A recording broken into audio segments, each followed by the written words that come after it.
அன்பு தமிழ் நெஞ்சங்களுக்கு வணக்கம். 30 நிமிடங்களில் பெங்களூரு டு சென்னை இடையே பயணம். இந்தியாவின் முதல் ஹைப்பர்லூப் ரயில் திட்டம். இந்தியாவின் முதல் ஹைப்பர்லூப் திட்டம் நகரங்கள் இணைப்பில் புரட்சியை ஏற்படுத்த உள்ளது.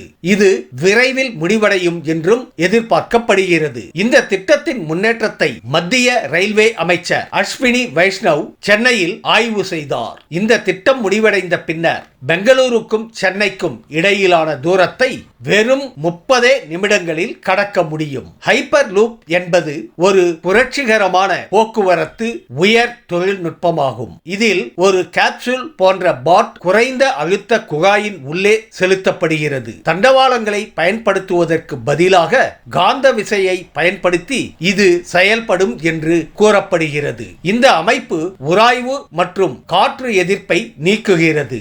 இது மணிக்கு 1000 கிலோமீட்டர் வேகத்தை அடைய அனுமதிக்கிறது.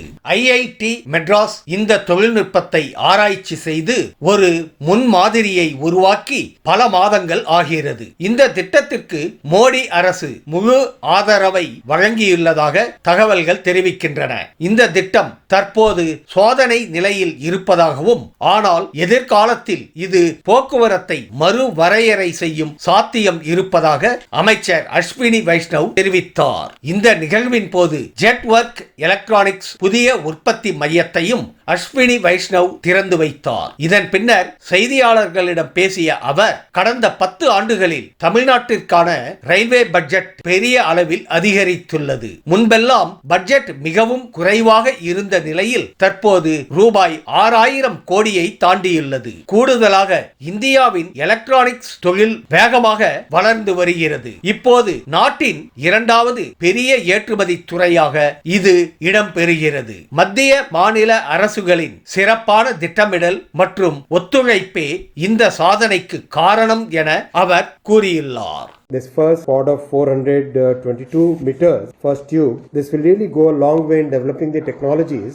I think time has come when after the first 2 grants of $1 million each, the third grant of $1 million will be given to IIT Madras for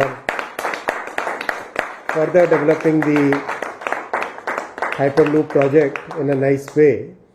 And once we see the commercial or rather pre-commercial where the product is ready, then within the railway setup we will start the first commercial project. We will decide a site which can be used for good commercial transportation of, let's say, some 40-50 kilometers. That kind of site we will decide and then we will go for it.